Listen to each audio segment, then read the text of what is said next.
وهب لي على الكبر إسماعيل وإسحاق إن ربي لسميع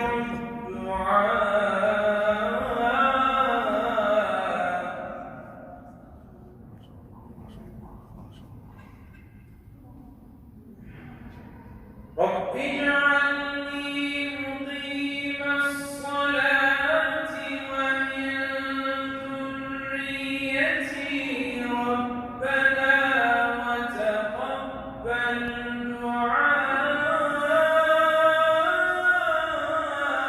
دعاء ربنا اغفر لي ولوالدي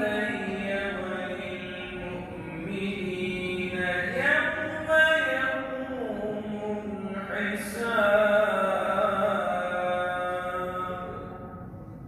صدق الله العظيم